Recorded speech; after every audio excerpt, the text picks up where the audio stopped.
இந்திய வாகன சந்தையில் கடந்த 2 ஆண்டுகளாக திருப்பம் ஏற்பட்டுள்ளது. விற்பனை வேகத்தில் பைக்குகளை ஸ்கூட்டர்கள் முந்தியுள்ளன. இந்திய இருசக்கர வாகன சந்தையில் பைக்குகள் ஆரம்ப காலத்திலிருந்தே ஆதிக்கம் செலுத்தி வருகின்றன.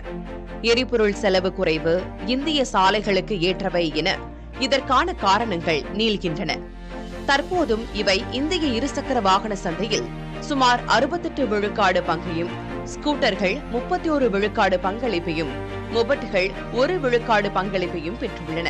எனினும் விற்பனை வளர்ச்சி விகிதத்தில் கடந்த 2 ஆண்டுகளாக பைக்குகளை ஸ்கூட்டர்கள் முந்தியுள்ளன. 2023ஆம் ஆண்டில் பைக்குகளின் விற்பனை வளர்ச்சி 9.2 விழுக்காடாகவும், ஸ்கூட்டர்களின் விற்பனை வளர்ச்சி 9 விழுக்காடாகவும் இருந்தது. 2024இல் இது முறையே 14 விழுக்காடு மற்றும் 21 விழுக்காடாக இருந்தது.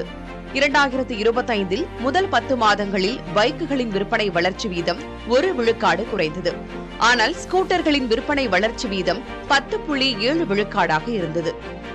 இதே நிலை நீடித்தால் இன்னும் சில ஆண்டுகளில் அதிகம் விற்கும் இருசக்கர வாகனங்கள் பட்டியலில் பைக்குகளை ஸ்கூட்டர்கள் பின்னுக்கு தள்ளிவிடும் நிலை உள்ளது.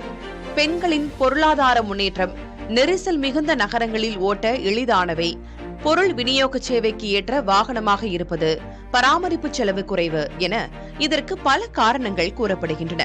மேலும் மின்சார ஸ்கூட்டர்கள் வருகையும் அச்சந்தையின் வேகத்துக்கு காரணமாகிவிட்டது.